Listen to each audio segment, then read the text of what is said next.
YTN 뉴스라이더 시작합니다. 오늘 새벽 경남 통영시 욕지도 남쪽 해상에서 11명이 탄 어선이 침몰해 10명이 구조됐지만 3명은 의식을 잃어서 중태고요. 1명은 실종 상태입니다. 앞서 지난 8일에도 인근 해상에서는 어선이 전복돼 4명이 숨지고 5명이 실종된 일이 있었습니다. 취재기자 연결해서 자세한 내용 알아봅니다. 황보선 기자. 네, 전국부입니다. 네, 승선원 1명은 아직 찾지 못한 상태군요. 네, 맞습니다. 오늘 새벽 4시 15분쯤 경남 통영시 욕지도 남쪽 8.5km 해상에서 11명이 탄 139톤급 쌍끌이 저인망 어선이 침수되고 있다는 신고가 통영해양경찰서에 접수됐습니다. 통영해경이 출동해 현장을 확인한 결과 이 어선은 완전히 침몰한 것으로 파악됐습니다. 해경은 경비함정 14척과 해군함정 2척, 유관기관 선박 2척, 민간 선박 1척, 그리고 항공기 석대를 급파해 한국인 4명, 외국인 7명 등 승선원 11명 가운데 10명을 구조했습니다. 구조된 10명 중 3명은 의식이 없어 생명이 위태로운 상황입니다. 해경은 심폐소생술 등 응급조치를 하며 이들을 헬기로 병원에 이송했습니다. 현재 해경은 실종된 1명을 계속 수색하고 있습니다. 네, 엿새 전에도 욕지도 해상에서 비슷한 사고가 있지 않았습니까? 네, 맞습니다. 앞서 지난 9일 새벽에도 경남 통영시 욕지도 남쪽 68km 해상에서 20톤짜리 어선이 뒤집힌 채 발견됐습니다. 이 배는 그 전날인 8일 밤에 사고가 난 것으로 추정됩니다. 한국인 2명과 인도네시아 선원 7명이 타고 있었는데 이 사고로 4명이 숨지고 5명이 실종됐습니다.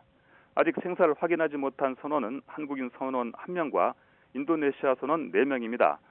통영해경은 오늘도 엿새째 수색 작업을 이어갑니다. 앞서 어제는 국립과학수사연구원 등과 함께 인양된 선체를 합동 감식했습니다. 이런 상황에서 오늘 또 어선 침몰 사고가 발생하면서 어제까지 닷새 동안 대대적인 수색 작업을 벌인 해경은 오늘 침몰한 어선의 승조원 1명 수색 작업을 찾기 위해서 또다시 총력을 다하고 있습니다. 지금까지 전국부에서 YTN 황보선입니다.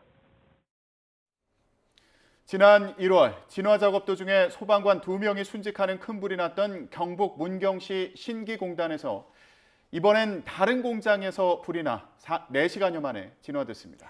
강원 춘천시에서도 건물 화재로 1명이 다쳤습니다. 밤사이에 잇따른 화재 소식 이준엽 기자가 정리했습니다.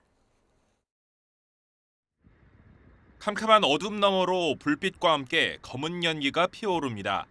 어젯밤 10시 10분쯤 경북 문경시의 한 폐기물 재활용 공장에서 불이 났습니다. 지난 1월 말 큰 불로 소방관 2명이 순직하는 사고가 났던 신기 산업단지에서 한 달 반 만에 또다시 화재가 난 겁니다. 소방당국은 폐비닐 등이 많아 진화에 어려움을 겪었지만 불은 4시간 20분 만에 꺼져 가슴을 쓸어내렸습니다. 현장 노동자 3명이 스스로 대피해 인명피해는 없었습니다. 소방당국은 자세한 화재 원인과 피해 규모를 조사하고 있습니다. 비슷한 시각 강원 춘천시 신부급에 있는 한 층짜리 건물에서도 불이 났습니다. 불은 50분 만에 꺼졌지만 현장에 있던 40대 남성이 화상을 입었습니다. 소방당국은 건물의 용도와 화재 원인, 피해 규모 등을 조사하고 있습니다. 어제 저녁 8시 반엔 경남 사천시 향촌동에 있는 신앙만 야적장에서 불이 나 30분 만에 꺼졌습니다. 야적장의 그물 등 어구 일부가 불에 타 재산 피해가 났습니다. YTN 이준엽입니다. 의대 증원에 반대하는 의대생들의 집단 휴학이 이어지는 가운데 한림대 의대에서 처음으로 의대생 80여 명에게 유급이 통보됐습니다. 대학들이 휴학을 허락하지 않고는 있지만 결석 일수가 허용치를 넘어서면 집단 유급을 피하기 어려워서 대학들이 휴학을 승인하기도 그렇다고 그냥 놔두기도 어려운 진퇴양난에 빠졌습니다. 김다연 기자입니다. 의대생이 제출한 정식 휴학 신청서가 5,900건을 넘었습니다. 하루 새 휴학 신청자가 500명 넘게 늘면서 휴학계 제출 비율도 31.7%로 뛰었습니다. 의대협은 임시총회에서도 가장 먼저 휴학계가 수리되는 학교의 날짜에 맞춰 전국 40개 의대 모두 학교 측에 휴학계 수리를 요청한다는 데 결의했습니다. 앞서 이주호 부총리가 제안한 대화를 사실상 일고의 여지도 없이 거부한 겁니다. 교육부는 동맹 휴학 불허 방침을 고수했습니다. 대학엔 대규모 휴학 허가 시 현장 점검이 이뤄질 수 있다고 경고했고 이주호 부총리도 총장과 의대 학장 등을 만나 수업 정상화에 힘써달라고 거듭 당부했습니다. 학생들과의 소통을 통해 적극적으로 수업 복귀를 독려해 주시고 또 멈춰 있는 의과대학 수업 역시 조속히 재개될 수 있도록 부탁드립니다. 대학도 마냥 개강 일정을 연기할 수만도 없는데 상황이 난감하기만 합니다. 휴학계가 처리되지 않은 채 수업이 정상 시작되면 출석 부족으로 집단 유급이 발생하게 되고 이 경우 등록금 반환 요구 민원에 내년도 학사 운영 차질이 생기는 데다 의대 교수들이 집단 사직하는 시발점이 될 수 있습니다. 학생이 없는 대학에서 교수들의 존재의 의미는 없습니다. 그렇기 때문에 자발적인 사직에 대한 고민을 하게 되는 거고 정부가 좀 더 전향적인 태도로 이 문제를 해결할 수 있도록. 이런 가운데 이번 집단 휴학 사태 이후 처음으로 한림대학교에서 의대생 80여 명에게 결석일수 초과를 이유로 유급을 통보한 거로 확인됐습니다. 학교 측은 다양한 구제 방안을 마련해 유급이 현실화하는 사태까지 번지지 않도록 막겠다는 방침이지만 집단 유급 사태는 점점 확산할 거로 보입니다. YTN 김다연입니다. 전국 의과대학 교수들이 정부의 의대 증원 정책에 반발하며 제기한 행정소송이 오늘부터 본격적으로 시작됩니다. 서울행정법원은 오늘 오후 3시 반 전국 33개 의대 교수협의회 대표가 보건복지부 장관과 교육부 장관을 상대로 낸 의대 증원 집행정지 신청 신문기일을 엽니다. 앞서 대표들은 복지부 장관이 의대 증원을 결정하고 교육부 장관이 후속 조치를 진행하는 건 모두 위법해서 무효라며 취소 소송과 함께 집행정지 신청을 냈습니다. 이들은 또 증원 결정이 직접 이해 당사자인 의대 교수와 전공의, 의대생들의 의견 수렴을 전혀 거치지 않는 등 헌법상 적법 절차 원칙도 어겼다고 주장했습니다. 사직서를 낸 전공의들에게 정부가 업무 개시 명령을 내린 것에 대해 전공의들이 국제노동기구 ILO에 제소했습니다. 박단 대한전공의협의회 비대위원장을 포함한 전공의 26명은 정부가 면허정지 절차에 돌입하며 업무 복귀를 압박하는 건 ILO가 금지하는 강제노동에 해당한다며 긴급 개입을 요청했습니다. 전공의협은 줄곧 근로여건 개선을 요구했지만 정부는 2,000명 의대 증원 등 일방적인 정책을 발표해 사직에 나섰다며 직업 선택의 기본 권리를 제한하는 행태라고 주장했습니다. 전공의에 이어서 교수들의 사직 움직임까지 이어지면서 진료조차 제때 받지 못하는 환자들의 걱정과 불안이 더 커지고 있습니다. 정부는 의료 공백을 메우기 위해서 새롭게 채용하는 의사 인력에 월 1,800만 원을 지원하는 등 비상진료 대책을 확대하고 있습니다. 김혜은 기자입니다. 요즘 대학병원을 찾아야 하는 환자들은 의사 만나기가 갈수록 더 어렵습니다. 중증 질환 치료를 앞둔 환자와 가족들은 하루하루가 악몽입니다. 검사와 진료까지는 가능했으나 치료가 어렵다는 대답을 들었고 다른 한 곳은 지금 초진 예약 자체가 2달 뒤로 밀린 상태입니다. 전이가 될 수 있다는 불안함 속에서 마음을 잡지 못하고 이제 크게 불안해하고 길어지는 의료 공백을 메우기 위해 정부는 예비비와 건강보험 재정을 본격적으로 투입합니다. 야간 휴일 진료에 나선 공공병원에 393억 원을 지원하고 응급실 가산료와 전문의 수가 등을 올려줍니다. 또 대학병원이나 공공의료기관에서 의사를 채용하면 월 1,800만 원까지 지원해줍니다. 군의관과 공보의사 158명은 20개 병원에 배치돼 본격 근무를 시작했습니다. 하지만 의사협회는 이들의 숙련도를 문제 삼아 실효성이 낮다고 맹비난했습니다. 상당수는 인턴도 경험하지 않은 의사들로 병원 시스템과 업무 적응에 어려움을 겪고 있는 것으로 알려졌습니다. 무리한 차출에 의한 파견으로 인해 의료 현장의 혼란이 현실화된 것입니다. 일부 보건소에서 진료 차질이 빚어지는 등 지역 의료 공백 문제도 계속 지적되는데 정부는 어쩔 수 없다는 입장입니다. 좀 더 급하고 어려운 상황에 놓여 있는 국민들을 위해서 그렇게 자원을 좀 재배분하는 거라는 그런 상황을 좀 이해를 해주십사. 정부는 상황을 봐서 군의관과 공보의 200명을 추가로 투입할 예정입니다. 또 적은 의사 인력으로 3차 병원 이상의 기능을 하는 전문 병원이 중요한 대안이 될 수 있다고 보고 지원 체계를 만들기로 했습니다. YTN 김혜은입니다. 의료법 위반 등의 혐의로 고발된 대한의사협회 전현직 집행부를 수사하는 경찰이 박명아 비대위 조직강화위원장을 재소환해서 조사합니다. 네, 경찰과 대한의사협회 집행부는 조사 일자와 방식 등을 놓고 수사팀과 신경전을 벌이고 있습니다. 윤태인 기자입니다. 전공의 집단 사직을 부추긴 혐의로 경찰에 출석한 이면택 대한소아청소년과 의사회장. 그러나 불과 1시간 만에 조사를 거부하고 귀가했습니다. 임 회장 측은 수사팀이 감정적이고 강압적인 언행을 이어갔고 출석 일정 조율조차 어려웠다고 주장했습니다. 경찰이 사실이 아닌 내용으로 비난한다고 유감을 표하자 임 회장 측은 경찰과의 통화 내용까지 언급하며 맞섰습니다. 통화 녹취록을 보면 수사팀은 지침이 있어 날짜 조율은 어렵고 특정한 날짜에 출석해야 한다고 강조합니다. 출석일을 놓고 임 회장 측 변호인과 경찰 사이에 신경전을 벌이기도 했습니다. 경찰은 이에 대해 피고발인들이 서로 말을 맞추지 못하게 같은 날에 소환하려고 했을 뿐 다른 의도는 없었다고 설명했습니다. 하지만 임 회장 측은 경찰이 윗선의 지침에 따라 체포영장을 신청하기 위한 명분을 만들려 했다고 주장하며 경찰에 수사관 기피 신청서를 제출했습니다. 앞서 소환 조사받은 노한규 대한의사협회 전 회장이 용산에서 자신에 대한 구속영장을 신청하라는 지시가 내려왔다는 말을 들었다고 SNS에 올린 것과 같은 맥락입니다. 의협 관계자들 반발이 이어지면서 신속하고 강한 수사를 진행하겠다는 윤익은 경찰청장의 예전 발언도 다시 주목받고 있습니다. 지난달 윤 청장은 법적 절차를 거친 뒤에도 고발인 조사에 출석하지 않겠다는 의사가 확인되면 이른 시일 안에 체포영장까지도 신청하겠다고 밝혔습니다. 통상적인 경우와 달리 한 차례 불출석만으로도 영장을 발부할 수 있다는 뜻으로 해석됐던 부분입니다.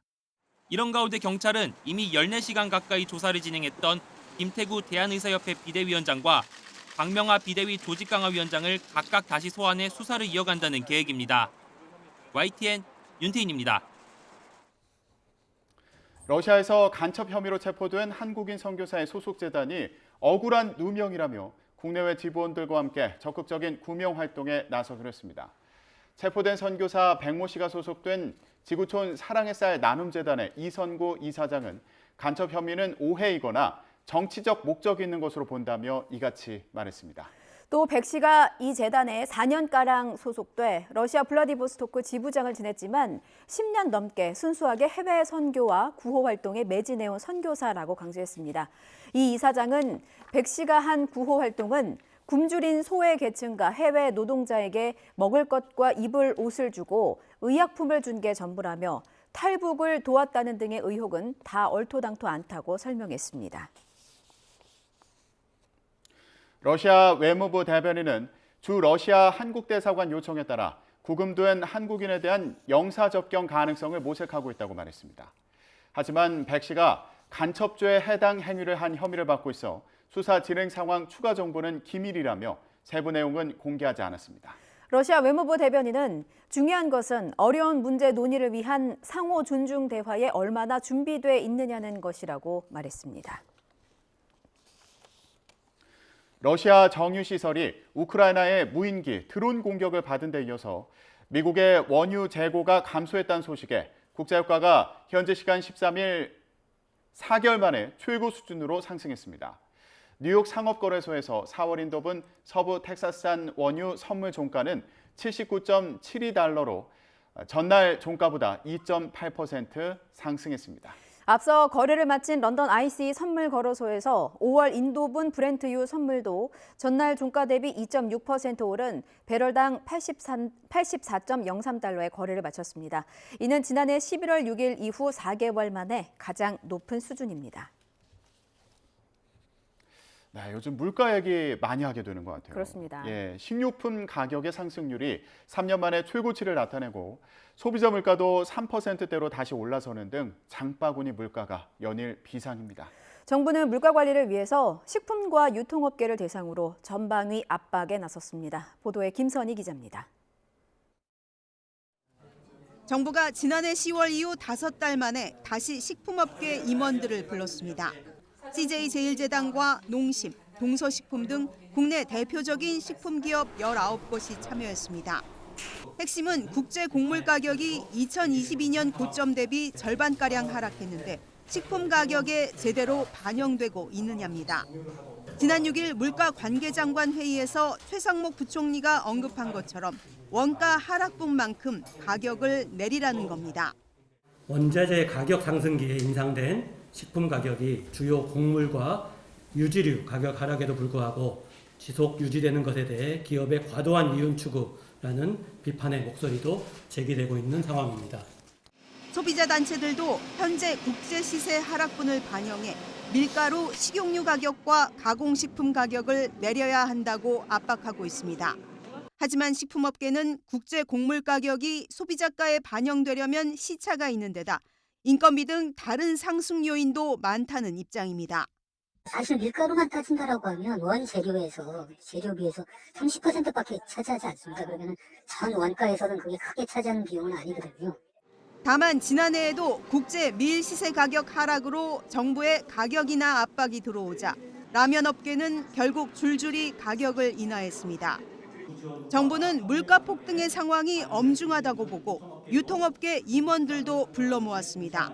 다음 달까지 할인 행사를 집중적으로 추진하는 등 농축산물 가격 안정에 동참할 것을 요청했습니다. 최근 내수 소비가 갈수록 위축되는 데다 가공식품과 외식 물가 상승률이 전체 소비자 물가 상승률의 2배에 육박하고 있어 정부의 전방위 압박은 계속될 것으로 보입니다. YTN 김선입니다. 화이트데이 맞아서 초콜릿 준비하는 분들도 많을 텐데요. 초콜릿 원료인 카카오 가격이 역대 최고 수준으로 치솟고 있습니다. 기후변화의 여파로 카카오 원산지마다 흉작이 이어지고 있기 때문인데 뚜렷한 대안이 없어서 가격 인상이 불가피할 것으로 보입니다. 김태민 기자의 보도입니다. 서아프리카의 코트디부아르와 가나는 전 세계 카카오 생산의 70%를 담당하고 있습니다. 하지만 최근 폭우 등의 기상이변과 병충해가 이어지면서 카카오 농사가 잇따라 흉작을 빚고 있습니다. Quand tu pompes pas le champ si tôt et quand ça vient, ça prend ton champ, tu peux rien avoir. Et quand ça noircit ton cacao, il y a pas de poids. Les cacao pourrissent pendant que tu n'as pas encore cueilli le cacao. Voilà pourquoi il faut vite pomper le champ. 카카오 공급량은 줄어들고 있는데 중국과 인도 등을 중심으로 수요는 늘면서 가격은 연일 폭등하고 있습니다. 최근 코코아 선물 거래 가격은 1년 전보다 3배 가까운 1톤에 6,000달러 선까지 훌쩍 뛰어오르며 사상 최고 기록을 갈아치웠습니다. 하지만 카카오 나무의 특성상 당장 공급을 늘리기는 쉽지 않은 게 문제입니다. 성목이 돼서 많은 그 열매가 달리는 그런 기간까지는 또 더 오래 시간이 걸리고 하기 때문에 수요량 증가에 맞춰서 이제 공급량 증가가 바로 이어지기 어려운 그런 특성을 가지고 있는 걸로 제가 알고 있습니다. 초콜릿 제품을 만드는 식품업계에선 비상이 걸렸습니다. 마땅한 대안이 없는 상황에서 천정부지로 치솟은 원료값을 감당하기 쉽지 않은 상황입니다. 국내 식품업계 관계자들은 원료 가격 인상 부담에 따른 대책을 마련하고 있다며 중남미 등 대체 수입처를 알아보고 있지만 제품 가격 인상 없이는 대응이 쉽지 않은 상황이라고 밝혔습니다. 앞서 지난해 말 정부는 코코아 생두에 할당 관세를 적용해 수입 가격을 일부 낮췄지만 기간이 한 달여에 불과해 효과는 미미했습니다. 빨라지는 기후변화로 카카오 품귀 현상이 장기화할 조짐을 보이면서 값싼 초콜릿의 시대가 저물고 있다는 암울한 전망까지 나오고 있습니다. YTN 김태민입니다.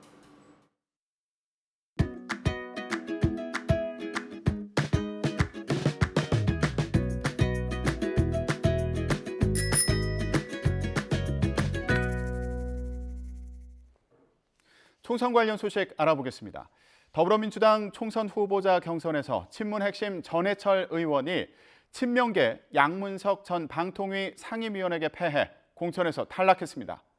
박지원 전 국정원장과 정동영 전 의원은 본선에 올랐습니다. 김경수 기자가 전해드립니다. 문재인 정부에서 행정안전부 장관을 지낸 친문 핵심 전해철 의원이 경기 안산갑 경선에서 패했습니다. 전 의원을 겨냥해 겉과 속이 다른 수박이라고 조롱했다가 당에서 징계를 받은 친명 양문석 전 방통위 상임위원에게 무릎을 꿇었습니다. 앞서 박용진, 송갑석 의원 등 현역 평가 하위 20%에 속한 비명계 의원들이 감산 불이익을 극복하지 못하고 경선에서 줄줄이 탈락했는데 전 의원도 결국 경선의 벽을 넘지 못했습니다. 인천 서구병에선 이재명 당대표실 차장 출신 정치 신인 모경종 후보가 현역 신동근 의원과 비례대표 허숙정 의원을 제쳤습니다. 인천 서구병 지역구입니다. 모경종 후보가 1등입니다. 지역구 경선 막바지까지 비명계 현역 의원 약세, 친명 원외 인사 강세 기조가 이어진 가운데 중량감 있는 이른바 올드보이의 약진도 두드러졌습니다. 전남, 해남, 완도, 진도에선 현역 윤재갑 의원과 경쟁한 박지원 전 국정원장이 공천장을 받았고 전북 전주병에선 정동영 전 의원이 현역 김성주 의원을 꺾고 본선 후보에 이름을 올렸습니다. 선거구 조정 여파로 이웃한 지역구 동료 의원끼리 경쟁했던 서울 노원갑 경선에선 4선 우원식 의원이 재선 고용진 의원에 이겨 본선 진출 티켓을 확보했습니다. 경기 부천갑에선 현역 김경협 의원이 탈락하고 서영석 의원과 비례대표 유정주 의원이 결선을 치르게 됐습니다. 경기 평택갑 홍기원, 전북 완주 진안 무주 안호영, 전남 여수갑 주철현 의원 등은 총선 후보 자리에 안착했습니다. YTN 김경수입니다. 지역구 공천 심사를 사실상 마무리한 국민의힘이 전통적 강세 지역 5곳에 지원한 국민추천 후보 면접을 진행했습니다. 국민의힘 공천관리위는 어제 서울 강남갑과 을, 대구 동군위갑과 북갑, 울산 남갑 등 5곳의 공천을 신청한 180명 가운데 서류 평가를 통과한 일부 지원자를 비공개로 불러서 대면 심사했습니다. 정영환 공관위원장은 면접을 마친 뒤에 기자들을 만나 오늘 최종 후보를 발표할 것 같다고 말했습니다. 국민추천 공천에는 현역 의원도 지원할 수 있지만 참신한 인물을 발탁하겠다는 제도 도입의 취지를 고려하면 사실상 전략 공천이 이루어질 거란 관측이 우세합니다. 4월 총선이 한 달도 남지 않은 가운데 여야 모두 후보들의 막말 리스크로 곤욕을 치르고 있습니다. 수도권과 중도층 표심 이탈을 우려하는 목소리가 커지는 분위기입니다. 박광열 기자가 전해드립니다. 5.18 표면 논란 경로 끝에 공천이 유지된 국민의힘 대구 중구 남구 조태우 후보와 관련해 민주당이 직격탄을 날렸습니다. 상식적으로 납득할 수 없는 일이라고 난리 세웠습니다. 재검토를 지시하던 한 위원장은 꽤 멋있었습니다. 그러나 유지로 결정한 오늘의 한 위원장은 대단히 실망스럽습니다. 국민의힘은 과거 발언의 문제를 인정하면서도 도 후보의 입장 변화를 고리로 반박에 나섰습니다. 5.18 민주화운동 관련 헌법 정신을 인정했고 여기에 현역 의원을 꺾고 경선에서 승리한 점을 배경으로 언급했습니다. 사과의 진정성이 있는지 그리고 5.18 민주화운동 정신에 대한 조태우 후보의 현재의 확고한 입장이 무엇인지 우선 그것이 가장 컸고요. 민주당도 크게 상황은 다르지 않습니다. 현역 박용진 의원을 꺾고 공천 확정된 정봉주 전 의원. 과거 목발 경품 발언 논란이 일었습니다. 지난 2017년 유튜브를 통해 이 평창 동계올림픽 관련 북한 관광단지 이야기를 나누다 DMZ에 들어가 경품을 내면 된다며 발목줄에 밟는 사람에게 목발을 하나씩 주는 거라고 발언한 겁니다. 이후 사과하고 영상을 삭제했지만 비판의 목소리는 끊이지 않고 있습니다. 막말과 욕설로 가득한 정봉주 후보의 언행을 보고 있으면 국민의 대표가 되겠다고 총선에 나선 후보의 가치관과 인식이 끔찍한 수준이라는 생각을 하게 됩니다. 부산 수영 공천을 받은 국민의힘 장해찬 후보는 지난 2014년 이른바 난교 발언으로 논란이 됐고 대전 서구갑 조수현 후보는 과거 일제강점기를 옹호하는 듯한 SNS 글 논란이 빚어졌습니다. 비명계의 박광온 전 원내대표 지역구에 공천을 받은 민주당 김준혁 후보는 박정희 전 대통령을 언급하며 정제되지 않은 발언을 내뱉기도 했습니다. 저를 비롯한 우리 민주당의 모든 후보들과 당의 구성원들도 앞으로 더 한층 말과 행동에 신중을 기해야 할 것입니다. 한 달도 채 남지 않은 4월 총선 최대 승부처로 수도권과 중도층 등 이른바 스윙보터가 꼽히는 가운데 여야 지도부의 설화 입단속 고심이 깊어지고 있습니다. YTN 박광열입니다. 더불어민주당 이재명 대표는 격전지로 꼽히는 이른바 한강벨트 가운데 한 곳이죠. 용산을 찾았습니다. 이곳에서는 민주당 강태웅 후보가 국민의힘 권영세 전 통일부 장관과 맞붙는데요. 이재명 대표는 대통령실에 있는 용산의 상징성을 부각했습니다. 이태원 참사, 최상병 사망 사건 등을 거론하며 정권의 책임을 물어야 한다고 말했습니다. 들어보시죠. 저희가 이채 양명주 얘기를 자주 하지 않습니까? 이태원 참사 정말 있을 수 없는 참혹한 일이 벌어졌지만 이 정권에서 아무도 책임지지 않고 있고 심지어 그 진상을 규명하자는 노력조차도 거부하고 있습니다. 이 점에 대해서 우리는 국민을 대신해서 국민과 함께 책임을 묻겠다라는 말씀을 드리고 있습니다. 그러나 이 정권은 아예 대놓고 내가 한다는데 뭐 어쩔래? 이런 태도입니다. 어쩔래 정권입니다. 어쩔래 정권. 너희들이 어떻게 하겠다는 거냐? 이렇게 보여집니다. 그래서 여러분, 주권의 엄중함을 보여줘야 합니다. 맞습니다. 국민이 무섭다는 것을 보여줘야 합니다. 이재명 대표는 이어서 이틀 연속 역시 한강벨트 중에 한 곳이죠. 서울 동작을 지역을 방문했습니다. 이 지역에서는 국민의힘 나경원 후보가 류삼영 후보를 공직선거법상 허위사실 공표죄로 경찰에 고발하는 등 후보 간의 공방이 치열하게 벌어지고 있습니다. 류 후보가 나 후보에 대해서 동작을 해서 낙선하자 다시 용산의 주소를 옮겨서 용산 출마를 기웃거리신 분 이렇게 발언하자 나 후보 측에서 명백한 허위 사실로 나 후보는 용산 출마 자체를 검토하거나 염두에 둔 바가 없다면서 법적 조치에 나선 건데요. 5선에 도전하는 여당 중진 의원과 또 야당 정치 신인의 대결이라는 점도 주목받고 있습니다. 양측의 발언을 들어보시죠. 저는 그 말씀이 너무 고맙더라고요. 낙선하고도 동작을 위해서 일을 해준 것이 고마웠다는 말씀이. 그래서 그동안 쭉 동작을 누구보다도 잘 알고 동작을 위해서 일해온 사람이고 또 동작은 발전의 그런 욕구가 많은데 사실은 교육이라든지 이런 문제들, 뭐 교육, 교통, 주거 뭐 이런 문제에 있어서 풀 수 있는 역량 또 뭐 그런 잘 알고 있는 그런 뭐 그 알의 깊이 이런 것 보면 당연히 나경원이 해야지 동작이 발전한다 이렇게 이 부분은 자신 있게 말씀드릴 수 있습니다. 윤석열 정권을 심판하고 중단투하기 위해서 이 동작에 왔습니다. 동작에 연고가 하나도 없는 사람이 동작에 왜 왔느냐?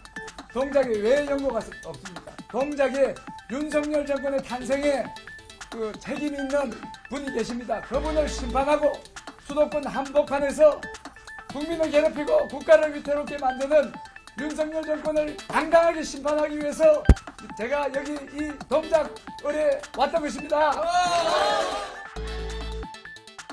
국민의힘 한동훈 비대위원장은 오늘은 부산 경남 최대 격전지인 낙동강 벨트를 갔습니다. 낙동강 벨트는 노무현, 문재인 전 대통령의 영향으로 PK 지역에서도 야권의 지지세가 짙은 것으로 분류되는 지역이죠.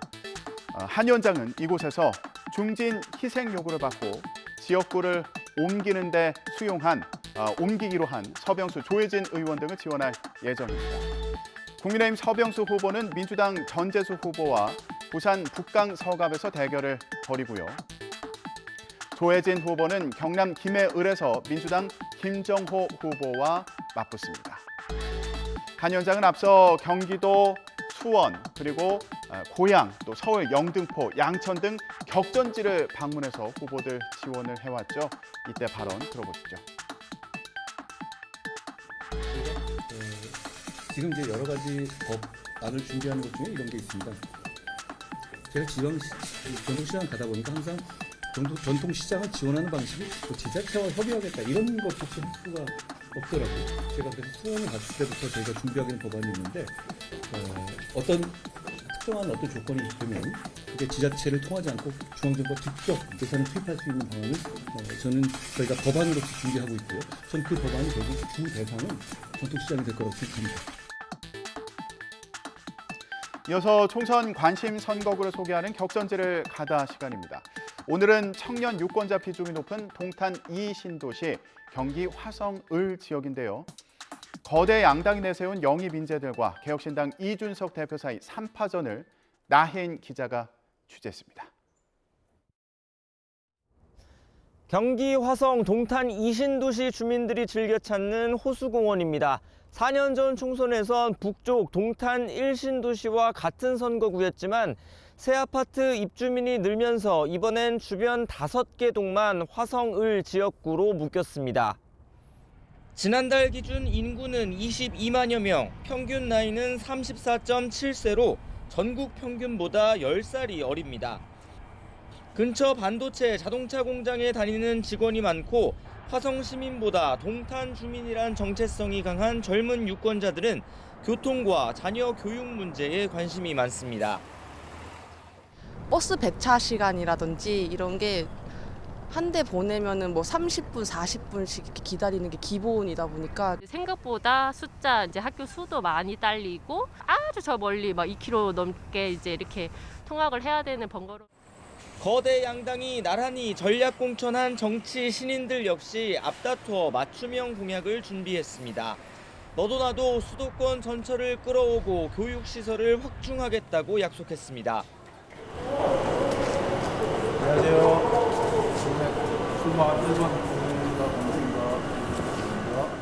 현대자동차 사장 출신 민주당 영입 인재 공영훈 후보는 여기에 일자리 공약을 더해 차별화에 나섰습니다. 기업인 경험을 살려 동탄을 반도체와 자동차 기술을 융합한 혁신산업 중심 도시로 만들겠다는 포부를 밝혔습니다. 18년 동안 여기에 아주 자주 내려와서 일을 했고요. 화성 지역의 산업 발전과 역사를 같이 했다. 앞으로 그런 경험을 바탕으로 더 발전시킬 자신이 있다. 삼성전자 반도체연구원 출신 국민의힘 영입인재 한정민 후보는 동네에서 10년을 산 진짜 동탄 사람이라고 강조합니다. 감사합니다. 삼성전자? 예, 삼성전자 출신입니다. 네. 잘 부탁드립니다. 감사합니다. 아유, 감사합니다. 출퇴근 교통난을 몸소 겪어봤다며 집권 여당의 힘으로 공약을 실현할 후보는 자기뿐이라고 목소리를 높였습니다. 국제고등학교, 반도체 특성화고 같은 것들을 만들어서 전반적인 교육 인프라를 높여서 오히려 반도체 관련 인재가 되고 싶으면 화성으로 유학을 오는, 동탄을 유학을 오는. 화성을은 지난 3차례 총선에서 민주당 출신 현역 이원욱 의원에게 내리 압도적인 승리를 안겼습니다. 선거구 조정을 고려해 동네별로 따져봐도 이 의원은 4년 전 모든 동에서 60% 넘는 득표율을 기록했습니다. 2년 전 대선과 지방선거에선 격차가 줄긴 했지만 민주당 우세는 여전했습니다. 지난달 개혁신당으로 당적을 바꾼 이 의원은 동탄 1신도시가 주축인 신설지역구 화성정 출마를 선택했고 화성을엔 이준석 대표가 출사표를 던졌습니다. 아이고, 안녕하십니까. 트랙에서 많이 봤어요. 아이고, 반갑습니다. 열심히 하겠습니다. 예, 많이 파십시오. 동탄의 선거와 공약이 대중의 관심을 받게 된 건 자기 때문이라며 지역을 교통과 교육, 문화의료 3대 허브로 정비해 경기 남부의 중심 도시로 키우겠다고 공언했습니다. 지금 동탄 신도시 지역 같은 경우에는 최근 한 10년간 경쟁이 없는 정치 환경이 있었기 때문에 오히려 이런 이슈들이 중앙에 받아들여지지 않았다 이렇게 생각합니다. 개혁신당은 아주 유효한 대안이 될 것이고요. 거대 양당이 전략적으로 투입한 새 얼굴과 수도권에 새바람을 불겠다는 제3정당 대표 가운데 화성을의 젊은 표심은 어디로 기울지 관심이 집중되고 있습니다. YTN 나인입니다.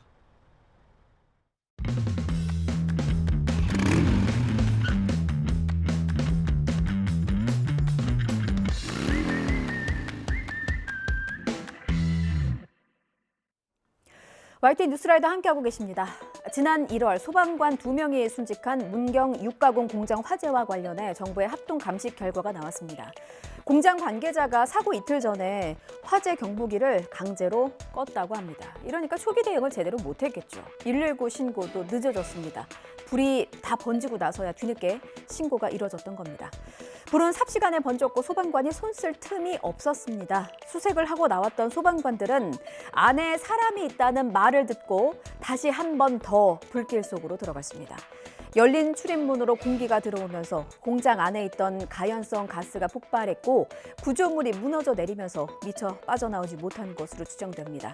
소방관 4명 중에 2명은 가까스로 탈출에 성공했고 나머지 2명은 끝내 숨을 거뒀습니다. 이 같은 화재나 구급 현장에서 소방관들은 반드시 짝을 지어서 근무해야 합니다. 팀워크가 생명이죠. 그런데 서로를 향한 신뢰에 금이 가는 것이 아니냐는 우려가 현장에서 나오고 있다고 합니다. 정부가 올해부터 국가직 공무원인 소방관들은 동료 평가를 의무적으로 하도록 정했기 때문입니다. 내 옆에서 함께 불을 끄고 내 목숨을 맡겨야 할 동료를 어떻게 평가해야겠습니까? 그리고 나는 또 어떤 평가를 받게 될까요? 서로가 서로를 믿을 수는 있을까요? 팀워크가 좋아질 수도 있지만 반대로 또 신뢰가 깨질 수도 있습니다. 그래서 현장에서는 업무 특성을 고려한 세부 기준을 마련해달라고 요구하고 있습니다. 우종훈 기자입니다. 일정 기간 같은 부서에서 일한 근무자들이 무작위로 선정돼 동료의 실적과 직무 수행 능력, 태도를 평가하는 것으로 현재 한창 진행 중입니다.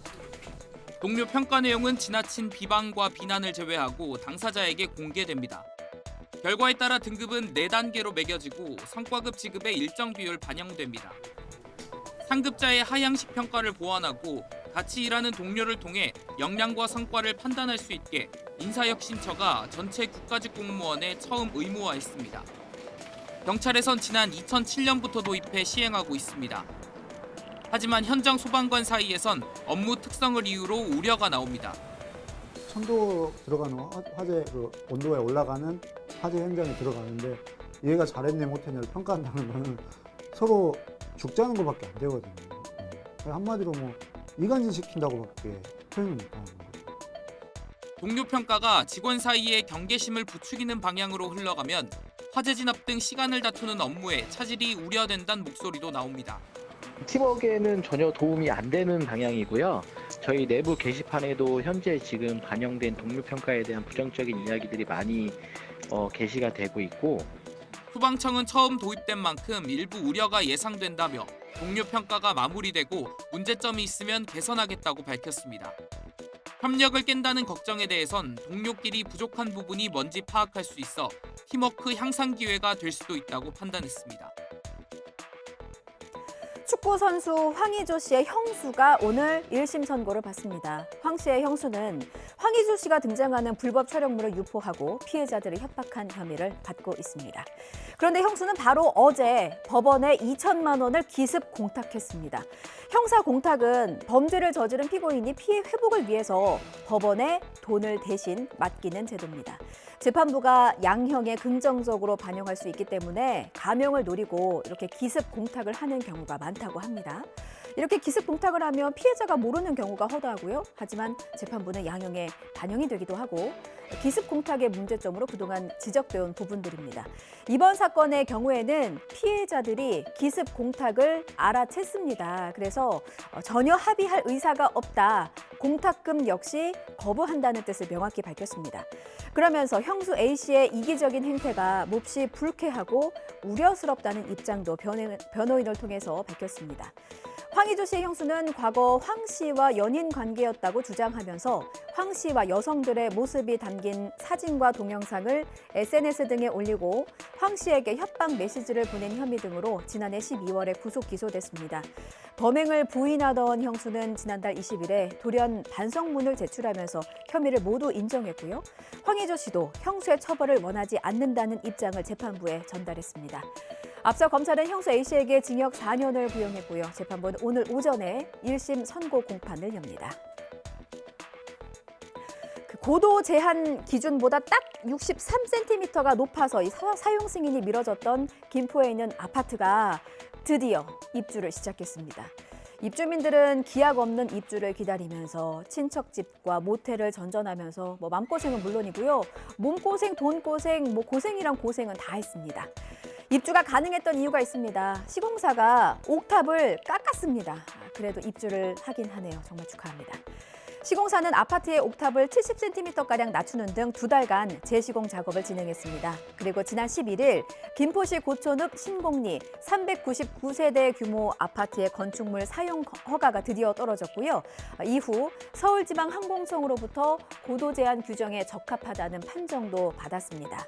이 아파트의 원래 입주 예정일은 지난 1월 12일이었습니다. 그런데 김포공항 주변 고도 제한 위반 사실이 확인돼서 사용 승인이 떨어지지 않았고 기약 없이 입주가 미뤄진 것이죠. 김포공항과 한 3-4km 떨어진 이 아파트는 공항시설법상 고도 제한에 따라 57.86m 이하 높이여야 하지만 8개 동 가운데 7개 동의 높이가 이보다 63cm에서 69cm 높게 건설됐습니다. 시공사는 뒤늦게 아파트 엘리베이터 상부 옥탑을 70cm가량 낮춰서 다시 시공하고요. 옥상 난간의 장식용 구조물 높이도 낮췄습니다. 이미 지어졌으니까 한 번만 봐줄게. 이렇게 용인하지 않은 지자체. 이왕 지어졌으니까 한 번만 봐주세요. 배짱 부리지 않은 시공사. 모두 잘하셨습니다. 이게 안전 문제인 만큼 모두가 원리 원칙을 지켜줬으면 좋겠고요. 무엇보다 입주민들이 제일 고생하셨습니다. 고생은 미리 다 했으니까 이제 새 집에서 좋은 일만 가득하시길 바랍니다. 조선시대에 살생부가 있었다면 쿠팡에는 블랙리스트가 있다. 전현직 쿠팡 직원 16,000명의 개인정보가 담겨있다는 쿠팡 블랙리스트 의혹과 관련한 소식입니다. 여기에는 YTN 사회부 기자들을 포함해서 언론사, 방송사, PD 기자들의 정보도 담겨 있었다고 하죠. 쿠팡 측은 사실을 부인했지만 실제로 이 문건을 밝힌 제보자가 처음으로 이렇게 얼굴을 드러냈습니다. 전직 쿠팡 직원 김준호 씨입니다. 김준호 씨는 이른바 사원평정 이름으로 블랙리스트가 실제로 존재했다고 주장했습니다. 사원평정 항목에 붉은색 글씨로 분류가 되면 실제로 쿠팡 채용에서 배제됐다는 겁니다. 대책위는 피해자들과 함께 대규모 집단 소송에 나서겠다고 밝혔는데요. 쿠팡 측은 회사의 영업 기밀 자료를 탈취한 범죄자들을 공익 제보자로 둔갑시킨다고 반박했습니다. 임예진 기자의 보도입니다. 문제 문건을 언론에 제보한 전직 쿠팡 직원 김준호 씨가 처음으로 공개석상의 모습을 드러냈습니다. 이른바 사원평정 명단에 방송사 기자 등 언론인이 다수 포함된 것을 확인하고 블랙리스트인 것을 깨달았다고 고백했습니다. JTBC 작가라고 이름이 입력되어 있는 걸 보고 그때서야 대상자를 자세히 보고 이게 블랙리스트라는 걸 알게 되었습니다. 김 씨는 단지 마음에 안 든다는 이유로 사원평정에 오른 경우를 많이 봤다며 억울하게 채용에서 배제되는 것은 말이 안 된다고 설명했습니다. 쿠팡은 프린트 리스트가 출처 분명의 문서라고 이야기를 하였지만 해당 문서는 인사팀 직원이라면 누구든지 확인이 가능한 자료입니다. 쿠팡 대책위원회는 이번 블랙리스트 의혹은 증거인멸 우려가 큰 상황이라며 경찰의 조속한 수사와 특별 근로감독을 촉구했습니다. 폭로하고 제기한 사람들이 범죄자인 것처럼 지금 쿠팡은 대응을 하고 있는 상태입니다.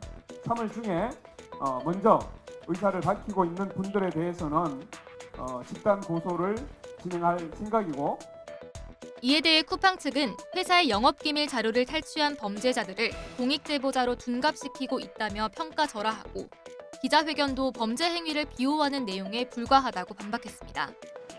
앞서 쿠팡 측은 블랙리스트 의혹을 최초 보도한 MBC 기자들을 개인정보보호법 위반으로 쿠팡 대책위 관계자를 허위사실 유포 등 혐의로 고소했습니다. 이에 맞서 노동계도 근로기준법 등을 위반했다며 쿠팡 측 맞고발에 나서 법적 공방으로 이어지고 있습니다.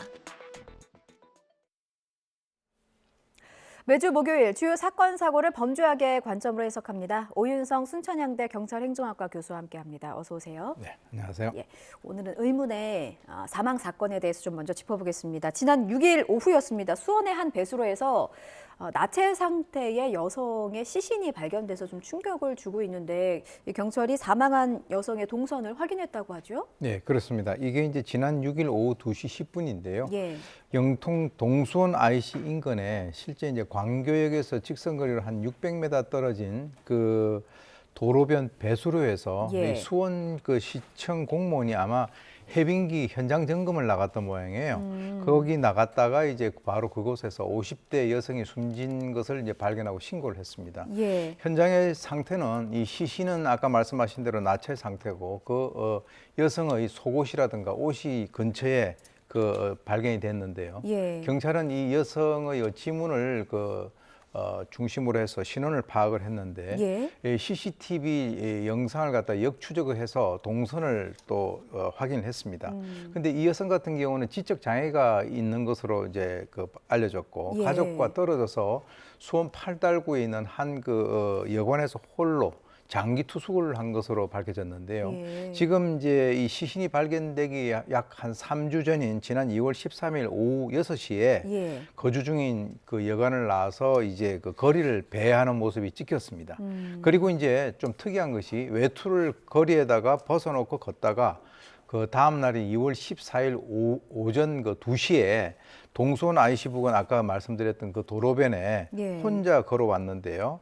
일단 이 A 씨가 이 배수로에 도착을 하고 난 이후까지 그 어떤 사람하고 같이 동행했다라고 하는 증거는 없었고 이후에 20일이 지나 시신이 발견되기 전까지도 여기에 이 현장에 누가 왔다라고 하는 것이 어떤 그 CCTV라든가 이런 정황이 없었다라고 발표를 했습니다. 실종 신고가 접수된 건 아니었나 보죠. 가족과 오랫동안 좀 왕래가 없지 않았나 싶기도 하고. 그렇습니다. 왜냐하면 이제 홀로 있었기 때문에 아마 이제 그 여관에서도 어디 딴 데 간 것 같다 해서 지금 이제 실종 신고는 그동안에 없었던 것으로 밝혀졌습니다. 그렇군요. 국가수의 부검 결과는 어떻게 나왔습니까? 지금 일단 그 저체온사 소견을 냈고요. 그렇다고 해서 이제 단정 지을 수는 없다. 네. 왜냐하면 이제 그 정밀 부검을 아직 하지 않았기 때문에 그렇고요. 그리고 이제 부검에서 머리 그리고 이제 다리에 경미한 멍 자국이 있는데 네. 이것은 타박 충격으로 인한 멍은 아닌 것으로 그렇게 그 판단을 했고 사망에 이를 만한 외상, 즉 다시 말해서 뭐 어떤 목이 졸렸다든지 하는 또 뭐 두개골 쪽에 어떤 손상이 있다든가 이런 것은 없다라고 하는 구두 소견을 경찰이 밝혔는데요. 현재 최종 그 정밀 부검 결과는 향후 한 3 내지 4주 정도면 나올 것으로 그렇게 추정됩니다. 그렇군요. 일단 외상에서는 뭔가 그 범죄가 의심될 만한 특이점이 없다라는 게 이제 국가수의 구두 소견인데, 그런데 사망 당시에 나체 상태였다는 게 혹시 성범죄에 연루된 것이 아니냐라는 걱정과 의문들이 좀 있었습니다. 그런데 이상하거든요. 왜냐하면 이 여성이 거리를 배회하다가 외투를 벗어놓은 그 시점이 2월 13일 설 연휴가 끝난 직후예요. 그때 얼마나 추웠습니까? 굉장히 추웠죠. 예, 이때 외투를 벗어놓고 갔다는 게 좀 의문스럽기도 하고 어떻게 보셨어요? 그래서 이제 지금 이 여성의 사망과 연관해서 지금 아까 말씀드렸던 그 저체온증이라고 하는 이것이 이제 강하게 대두가 되는데요.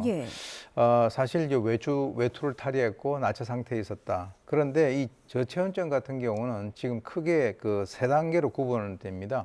그래서 이제 경도, 중정도, 그리고 중도 이렇게 되는데 어떤 내용이냐면 이 저체온증이 지속이 되게 된다면 이 뇌에 있는 그 체온 조절 중추 기능이 떨어져 가지고 우리가 이제 추운 상태인데도 그 당사자는 그게 덥다라고 생각을 해서 옷을 벗는 이른바 이상탈의 현상이 발생이 될 수 있다라는 거죠. 그렇군요. 그렇게 된다면 이제 옷을 벗게 되면은 아무래도 추위에 노출이 돼 가지고 체온이 35도 이하로 떨어지게 되고, 만약에 이제 그 주위에 어떤 다른 사람들에 의해서 목격이 됐다면 구조가 될 수 있는데 혼자 있다라고 하면 이런 식으로 동사할 수 있는 그런 가능성이 높다는 겁니다. 아, 그렇군요. 그러면은 경찰은 그냥 단순 변사 사건으로 종결할 예정일까요? 그러니까 이게 범죄 혐의점이나 어떤 타살 혐의점은 없는 건지 어떻게? 일단 이제 밝혀진 바에 의하면 경찰은 범죄 혐의점이 없기 때문에 단순 그 변사 사건으로 종결할 예정으로 알려져 있습니다. 그래서 이제 이미 그 이 시신은 유족에게 인계를 했다라고 이제 알려지고 있고요. 그리고 아까 말씀드렸던 대로 실제로 이제 3 내지 4주 되고 국가수의 정밀 부검 결과가 나오게 된다면 그것을 토대로 해가지고 수사 종결 등 할 예정인데 실제로 이제 제가 봤을 때는 지금까지 확인된 그 사항을 2가지로 본다면, 첫째는 부검 측면, 즉 저체온사 얘기가 나왔고요. 또는 상황적인 측면, 즉 CCTV 분석이 상당히 결정적인데 외투를 벗고 동행자 없이 혼자 걸었고 본인이 시신이 발견된 그 장소까지 다른 사람들이 출입을 했다라고 하는 증거가 없다라고 한다면 현재 이제 경찰에서 일단 그 단순 변사 사건으로 종결을 하겠다라고 하는 것이 일견 타당하게 보인다는 것이죠. 예, 또 그리고 그 여성이 발견된 곳이 인적이 드문 곳이어서 뭔가 이제 다른 범죄 혐의점을 의심하기에도 이제 경찰이 보기에는 마땅치 않다라고 생각한 모양입니다. 그런데 최근 경기 남부권에서요, 여성의 시신이 잇따라 발견되고 있어서 혹시나 좀 연관된 범죄가 있는 건 아닌지라는 그 우려 섞인 목소리도 나오고 있더라고요. 지금 이제 경기 남부경찰청 관할에서 최근 발생된 그 사건은 그 2건으로 이제 그 설명을 드릴 수 있는데 예. 지난 그 5일 오후 4시 17분 정도에 화성에 있는 한 대학교 연못에서 물에서 머리카락이라든가 이런 사람 형체가 보인다라고 하는 신고를 받고 출동해서 확인을 해보니까 네. 50대 여성의 시신이 발견됐습니다. 그런데 이제 시신 상태는 부패가 별로 진행되지 않았고요. 그리고 이제 외상이라든가 범죄 혐의점이 좀 낮아 보이는데 왜 그러냐면 그 근처에 유서로 추정되는 메모가 발견이 됐다라고 하는 것이고요. 또 하나는 지난 11일 오전 10시 48분에 우리가 이제 통상 보게 되면은 이제 광교 주민들이 자주 찾는 그 광교 호수공원이 있어요. 네. 거기 이제 원천 호수에서 산책을 하던 그 주민이 20대 중반으로 보이는 여성의 시신을 발견하고 신고를 해가지고 소방보트를 통해서 인양을 해서 아주대 병원으로 옮겼는데 이제 숨졌습니다. 그런데 이제 그 현장 주변에는 앞에 있는 사건과 달리 유서라든가 이런 것들이 발견이 되지 않았는데요. 실제로 이제 한 건은 극단적인 선택 가능성이 있고 예. 지금 이제 유서가 없는 것은 이제 방금 사건과 마찬가지로 경찰에서 뭐 CCTV라든가 여러 가지를 동원해서 지금 그 수사를 하고 있는 것으로 보이는데 예. 이 뭐 과도한 우려는 별로 하지 않으셔도 될 것으로 저는 개인적으로 봅니다. 알겠습니다.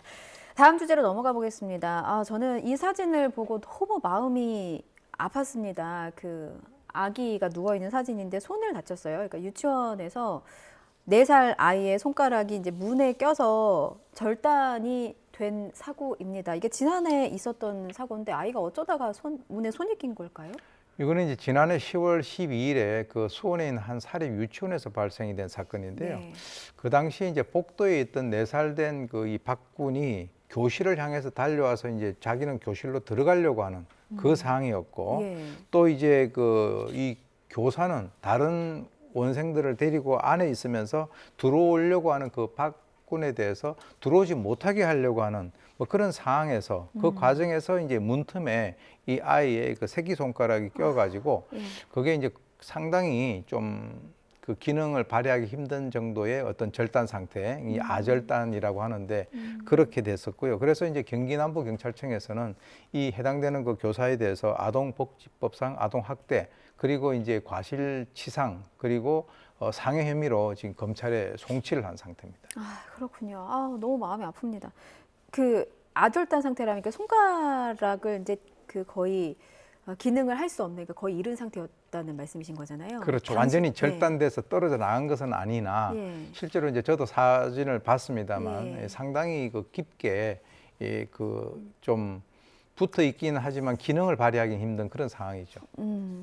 뭐 저도 애를 키우는 입장에서 남 얘기 같지가 않고 아이가 너무 걱정됩니다. 지금 사건이 있던 날로부터 5개월 정도가 지났거든요. 지금 아이의 상태는 어떻다고 하던가요? 실제로 이제 아마 그 아이의 부모들의 어떤 그 주장인데요. 이 사고 이후에 놀라거나 또는 뭐 악몽이라든가 소위 얘기하는 그 후외상성 증후군을 앓고 있다.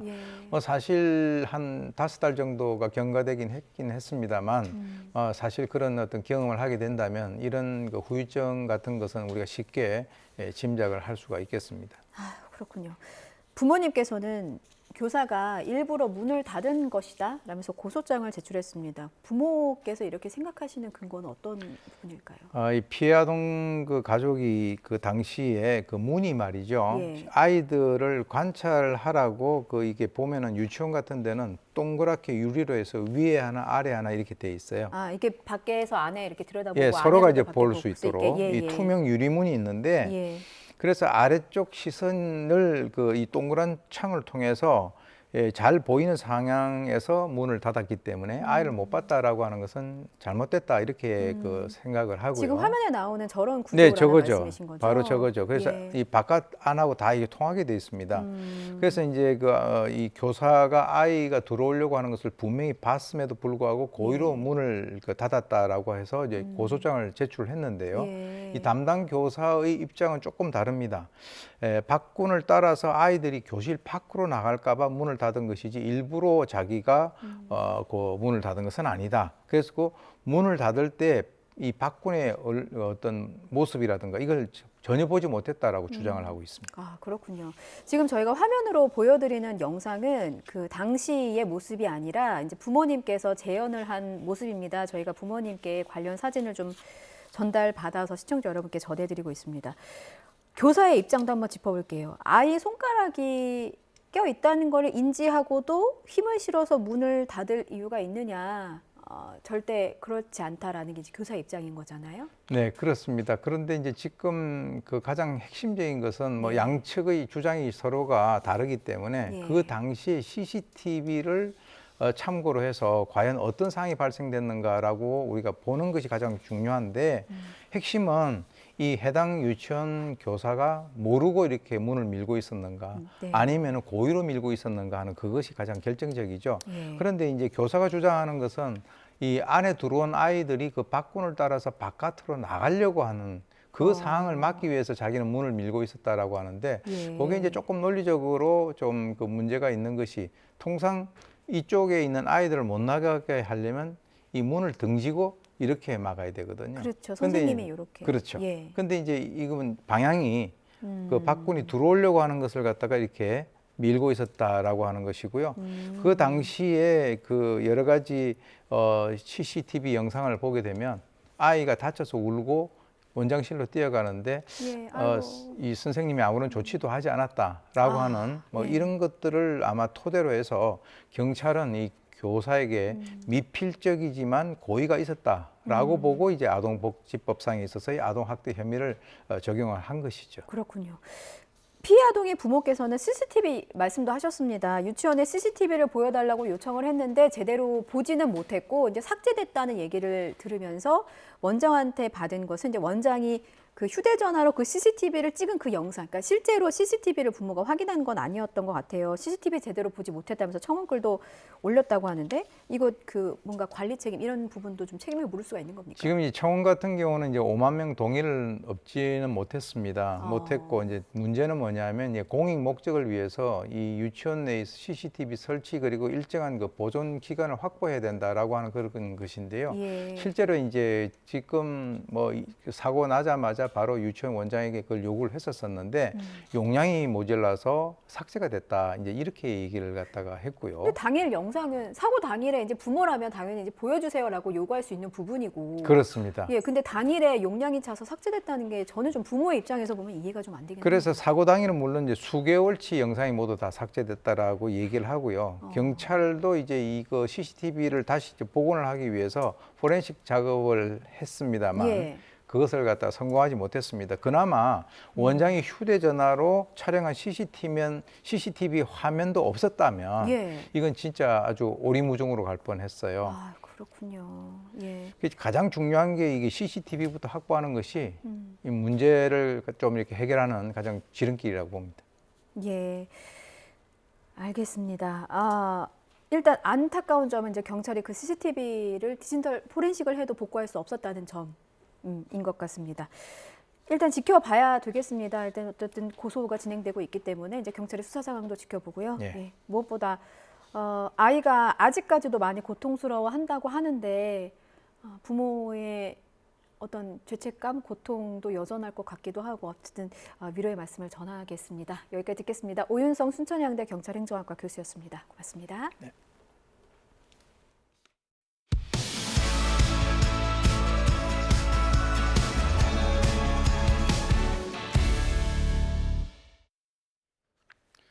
네, 전공의 집단 행동에 이어서 전국 의대 교수들도 정부가 전공의와 대화에 나서지 않으면 사직서를 제출하겠다고 나섰습니다.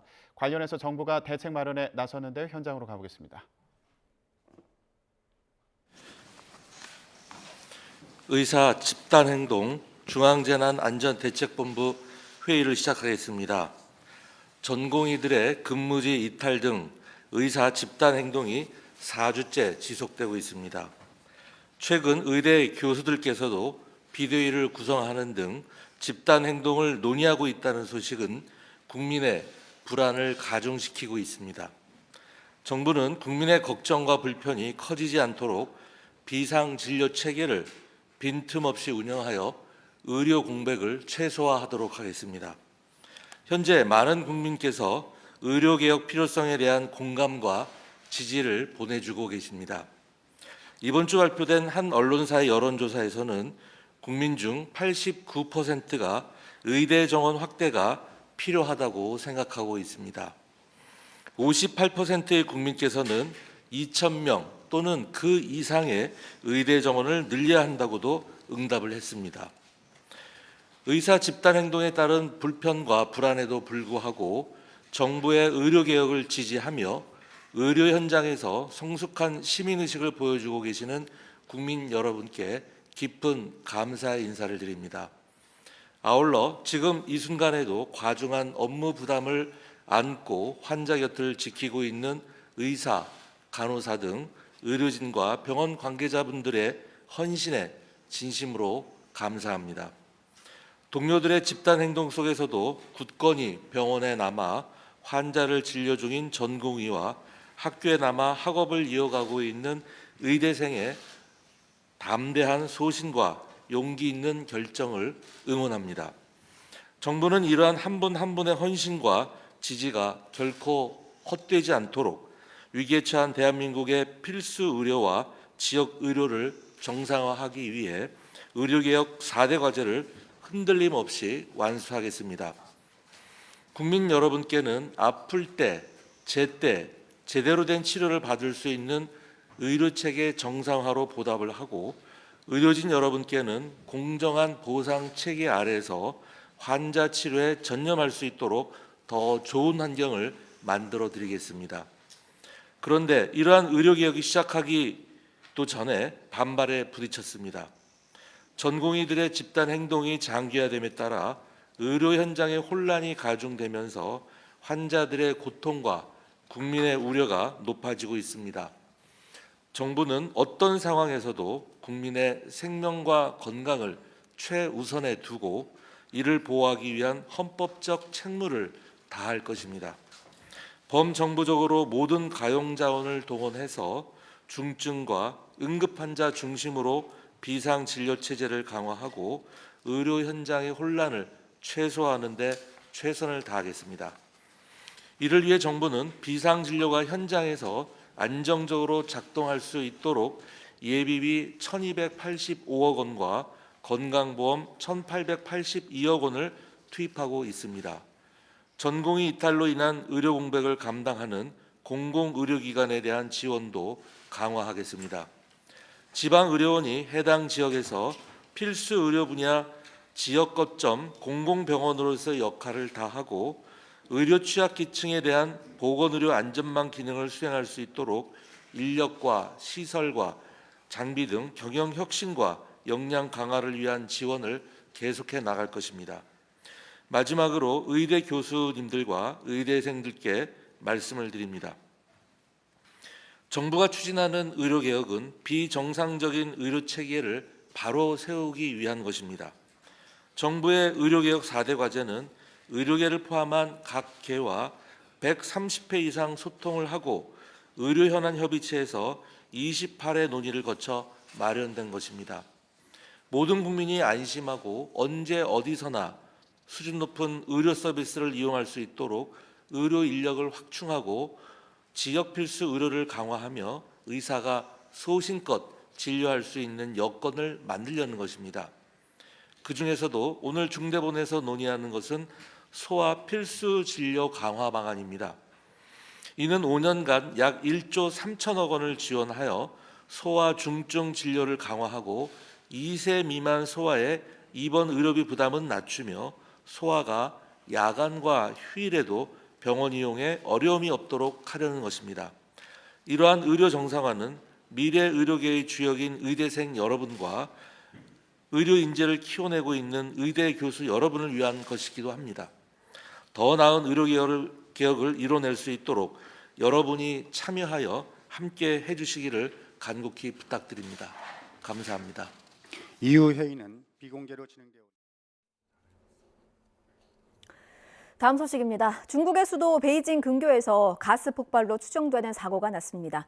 폭발의 충격에 4층짜리 상가 건물이 무너지면서 2명이 숨지고 26명이 다쳤습니다. 베이징에서 강정규 특파원입니다.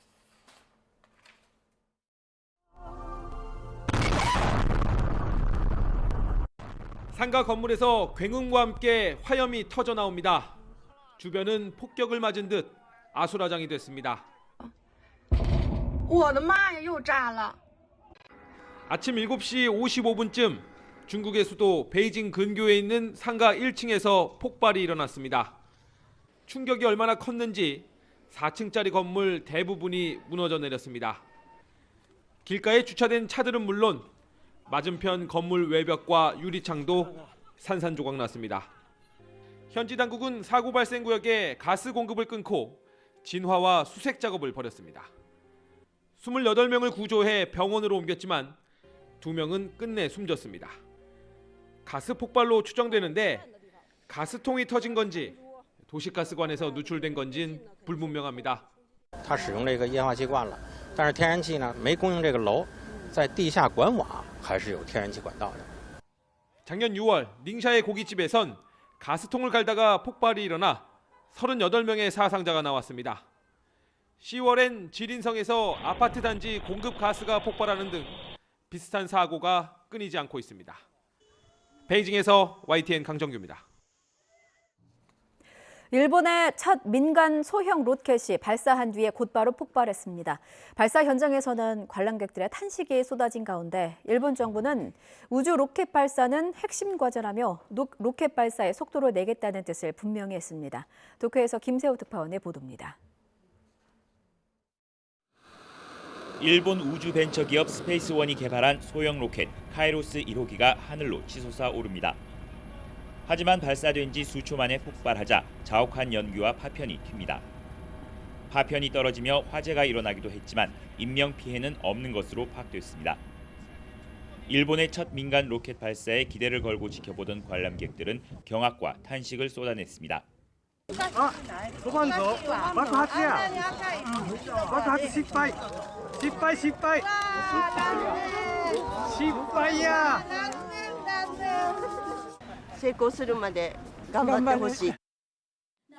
개발사인 스페이스원은 정확한 원인을 파악하고 있다며 재도전 의사를 밝혔습니다. 原因については対策本部を立ち上げて現在調査中でございます。しかしながら我々はこの結果を前向きに捉えて次の挑戦に臨みたいというふうに思っております。 카이로스 1호기는 길이 18m, 무게 23톤의 소형 고체 연료 로켓인데 여기에 탑재된 소형 위성은 일본 정부가 의뢰했습니다. 북한의 미사일 동향 등을 파악하는 정보 수집 위성에 문제가 생겼을 때 대체 위성 역할을 할 수 있는지 확인하기 위해 제작한 겁니다. 일본 정부는 발사 실패에 유감을 표하면서도 우주 로켓 능력 강화에 더욱 속도를 내겠다는 의지를 내비쳤습니다. 民間のロケットを含めたロケット打ち上げ能力の抜本的強化、これは我が国の宇宙政策の最重要課題であります。 앞서 일본은 1조엔 우리 돈 9조 원 규모의 우주 전략 기금을 마련해 우주 기술 개발에 전방위적 지원 방침을 세웠습니다.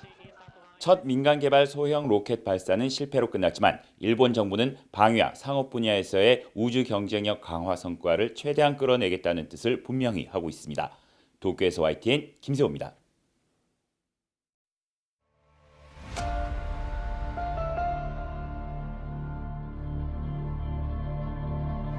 사람 목숨 가지고 장난치지 말라 이거야 나는. 내 돈의 근원이다 이렇게 생각을 하는 게 좀 불쾌하고 괘씸합니다.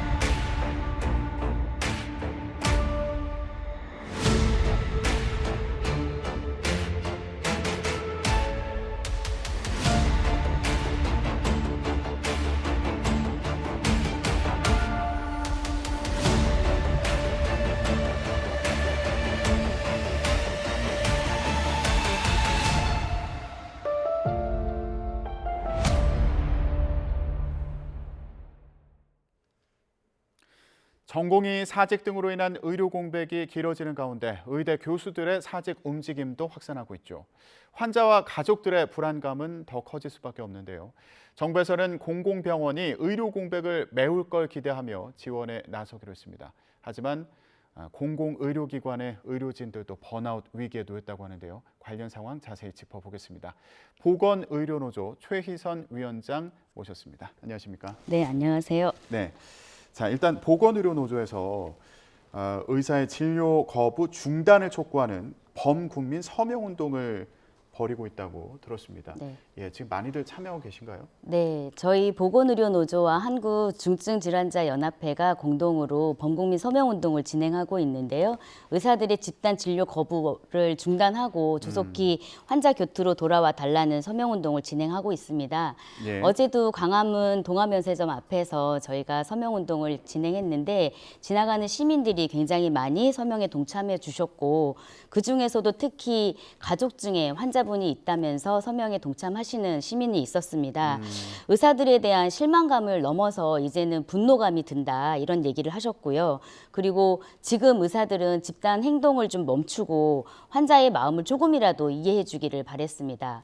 저희 서명운동은 보건의료노조 홈페이지에 들어가면 할 수 있으니까 서명운동에 동참하시는 분들은 좀 함께 해주셨으면 좋겠습니다. 네, 전공의들의 사직에 이어서 의대 교수들도 사직을 결의하는 그런 분위기가 확산하고 있습니다. 이와 관련해서 좀 특히 어떤 부분 우려하고 계신가요? 현재까지는 전공이나 인턴이 사직을 함으로 해서 그 빈자리를 일반 간호사들과 PA 간호사들이 메꾸고 있습니다. 지금도 환자들은 수술을 미뤄지거나 그다음에 입원이 미뤄지거나 그리고 응급실이 제때 돌아가지 않기 때문에 뺑뺑이 돌다가 사망하는 상황이 발생하고 있는데요. 여기에 교수님들까지 사직을 하게 된다면 정말로 의료 대란이 될 수밖에 없습니다. 왜냐하면 간호사들에게는 처방 권한이 없기 때문에 처방을 해야 되는 교수님마저도 이제 비우게 된다고 하면은 굉장히 어려운 상황이 될 것이라고 생각하고요. 그리고 병원이 마비될 것이라고 생각합니다. 더욱 안타까운 것은 교수님들이 제자들을 보호해야 된다라는 이유로 사직을 결정하셨다고 하는데요. 환자들을 보호할 마음은 없으신지 묻고 싶습니다. 전국의 현장을 다니면서 상황이 어떤지 살펴보고 계시다고 들었습니다. 네, 네. 전체적으로 지금 병원들 상황은 어떻게 보고 계신가요? 전공의가 가장 많은 빅5 병원이 가장 심각하게 지금 빈자리가 느껴지고 있는데요. 병상 가동률이 30~40%까지 떨어진 병원들이 생기고 있습니다. 중요한 수술도 미뤄지고 그리고 병상 가동률이 떨어지다 보니까 병동을 통합해서 운영하면서 폐쇄하는 병동이 생기기도 합니다.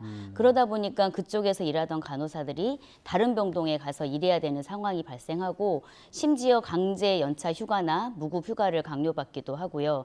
그리고 이제 외래 환자들을 연기를 하는 것을 연락을 해야 되기 때문에 수술도 연기해야 되는 것을 연락해야 되기 때문에 이런 것들을 다 간호사들이 지금 하고 있는데 그거에 대한 불평, 불만을 환자들이 할 수밖에 없고 그런 것들을 또 오롯이 받아야 되기 때문에 심각한 감정 노동에도 놓여 있습니다.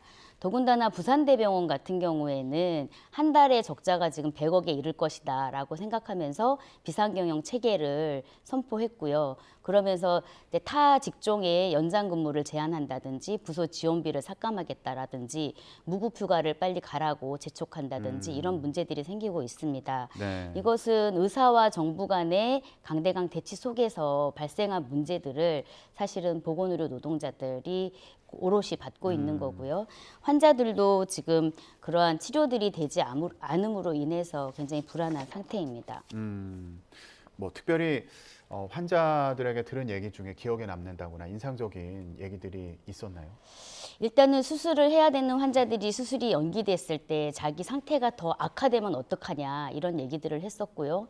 특히 항암 환자들은 이제 정기적으로 항암 치료를 해야 되는데 항암 스케줄이 연기됨으로 인해서 그 사이에 암세포가 더 번지면 어떡하냐 이런 걱정들을 많이 하고 있습니다. 그리고 의사들이 실질적으로 본인의 가족들이 이렇게 아프다고 했을 때 이렇게 할 수 있느냐 이런 원망들도 많이 하고 있습니다. 위원장님도 대형병원 간호사 출신이셔가지고 네.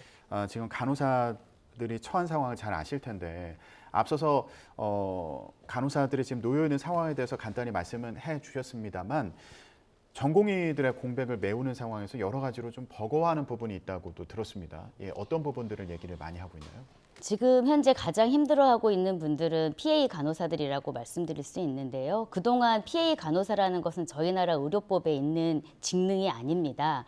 간호사와 의사가 있을 뿐이지 PA 간호사들은 의사가 부족하기 때문에 전공의가 채워지지 않는 자리에 간호사들을 그 일을 대신하게 했었고요. 그렇기 때문에 불법 의료 행위라는 얘기들을 계속 들어왔었습니다.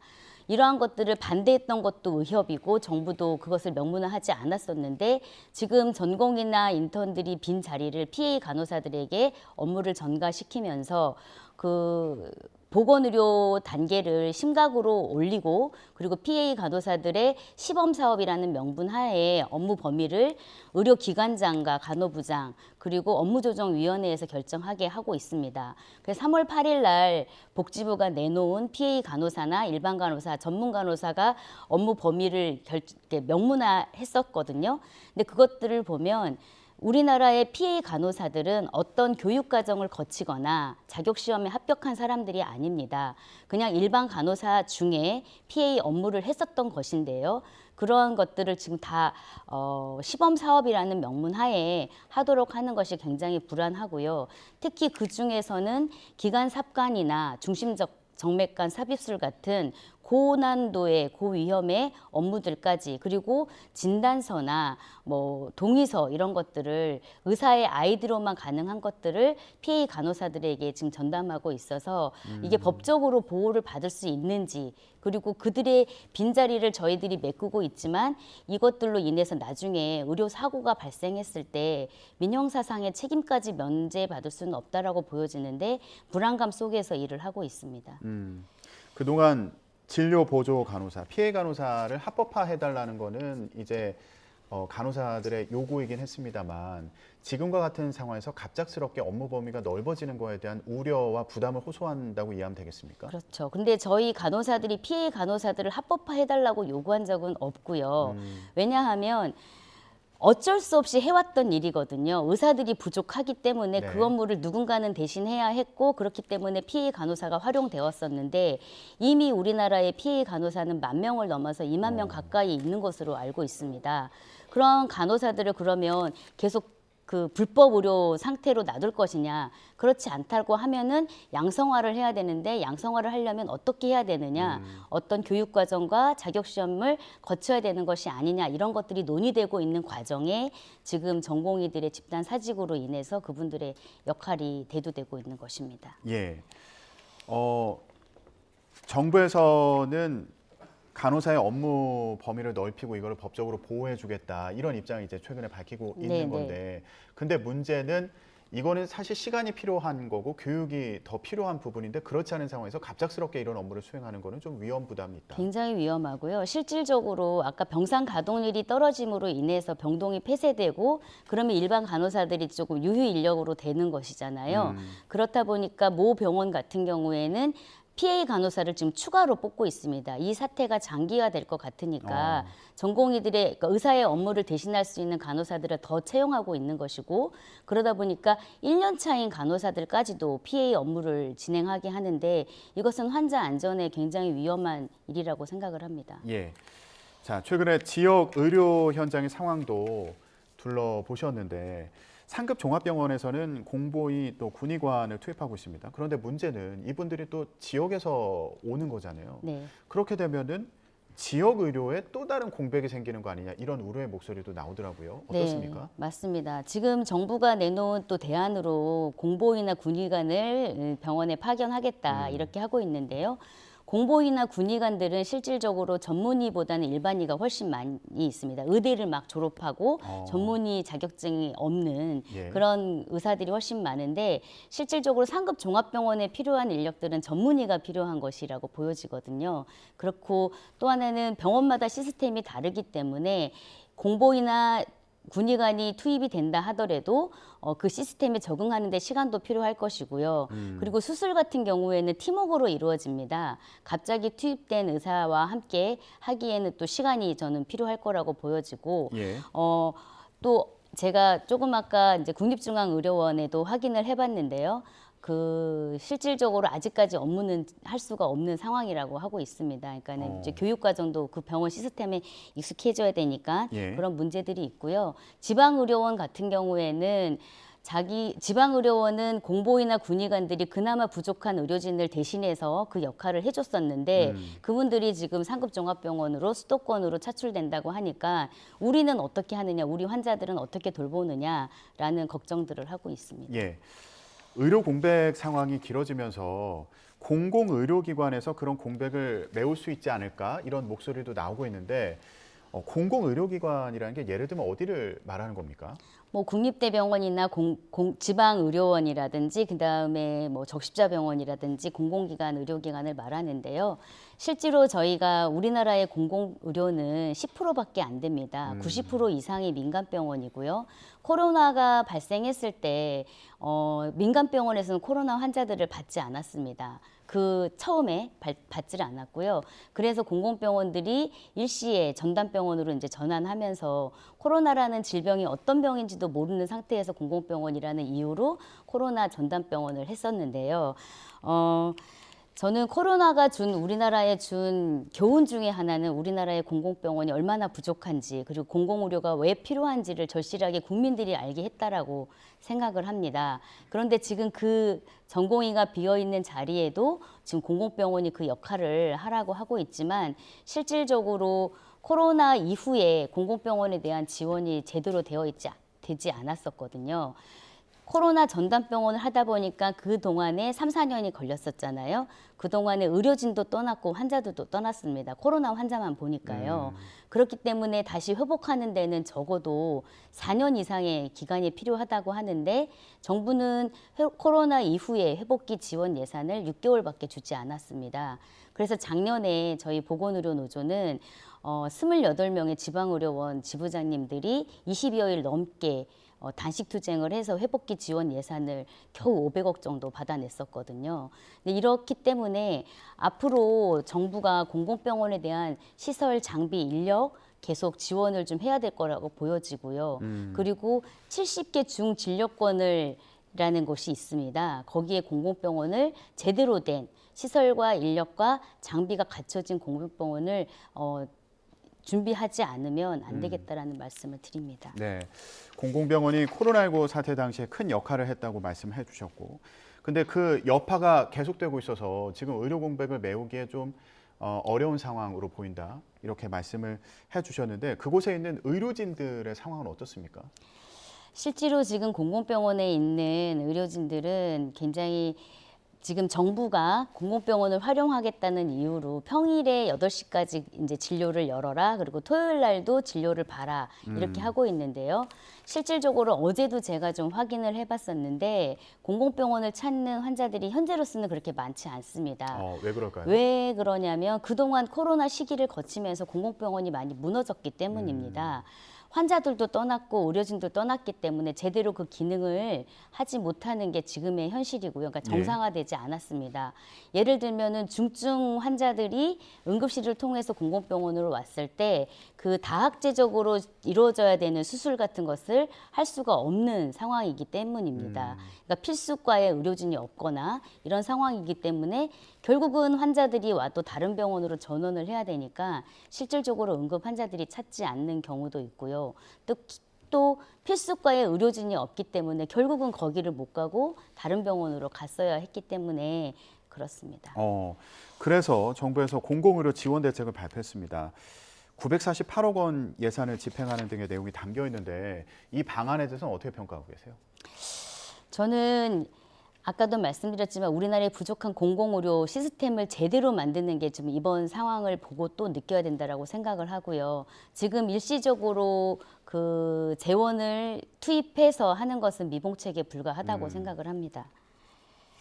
장기적인 회복 방안이 필요하다는 말씀으로 이해가 되는데 자 그러면 지금 정부와 그리고 의사들 사이에 대화 접점이 잘 보이지 않는 상황이어서요. 이 문제는 어떻게 해결해야 된다고 어떤 의견을 갖고 계신가요? 저는 지금 정부와 의사단체가 강대강 대치를 계속할 것이 아니라 대화를 반드시 해야 된다고 생각하고요. 그 사이에 지금 치료 시기를 놓치는 환자들을 생각해야 된다고 생각합니다. 정부는 2,000명이라는 숫자는 상수라고 생각하고 있고, 그리고 의사들은 2,000명이라는 숫자를 고수한다면 대화할 수 없다라고 얘기를 하는데, 지금 두 당사자 간에 팽팽하게 평행선을 달리고 있잖아요. 누군가는 중재하지 않으면 이 사태가 정리되지 않을 것이라고 보여지고, 그렇기 때문에 보건의료노조는 사회적 대화를 구성하자라는 제안을 했습니다. 그 사회적 대화 기구에는 정부와 의사단체, 그리고 시민단체, 환자단체, 의료기관, 그리고 저희 노동자단체도 포함해서 전체적으로 이 사태만을 해결할 것이 아니라 앞으로 필요한 필수 의료, 지역 의료, 공공 의료를 전체적인 의료의 문제들을 다룰 수 있었으면 좋겠다는 생각을 하고요. 그렇게 지금 마련되고 있지 않기 때문에 저는 국민들의 요구로, 국민들의 명령으로 빨리 조속한 사태 해결을 촉구하는 것이고, 그렇기 때문에 서명운동을 진행하고 있습니다. 예, 알겠습니다. 사회적 대화가 필요하다는 말씀까지 들어봤습니다. 오늘 얘기는 여기까지 듣도록 하겠습니다. 보건의료노조 최희선 위원장과 함께했습니다. 말씀 고맙습니다. 네, 감사합니다. 오늘 아침은 어제보다 쌀쌀함이 한결 덜했습니다. 오늘 서울 아침 기온은 3.4도로 어제보다 또 예년보다 높았는데요. 한낮에도 서울 기온은 15도 선까지 오르는 등 4월 초순만큼이나 포근하겠습니다. 하지만 아침과 낮과 밤의 기온차가 10도 이상으로 크게 벌어지겠고요. 이렇게 날씨가 온화한 틈을 타서 미세먼지도 말썽을 부리겠습니다. 자세한 미세먼지 상황부터 살펴보도록 하겠는데요. 현재 대기가 정체된 데다가 중국발 스모그까지 유입되면서 중부와 경북의 초미세먼지 농도가 나쁨 수준 보이고 있습니다. 당분간 포근한 날씨가 이어지며 공기는 계속 탁할 것으로 예상되니까요. 호흡기 건강 잘 챙기셔야겠습니다. 오늘 낮 기온은 서울이 15도, 대구 18도 등으로 예년 기온을 2도에서 4도가량 웃돌겠습니다. 주말에는 서울 낮 기온이 17도까지 올라서 고온 현상이 절정에 달하겠습니다. 다만 주말 오후 늦게 제주도를 시작으로 휴일에는 충청 이남 지방에 비가 내리겠고요. 기온도 제자리를 되찾을 전망입니다. 동해안 지역은 연일 맑은 날씨가 이어지면서 대기가 점차 메말라가고 있습니다. 내일까지 바람도 강하게 불 것으로 예상되는 만큼 산불 등 화재 예방에 주의하셔야겠습니다. 지금까지 YTN 신미림입니다. 오늘 뉴스라이더는 여기서 마치겠습니다. 저희는 내일 뵙겠습니다. 고맙습니다.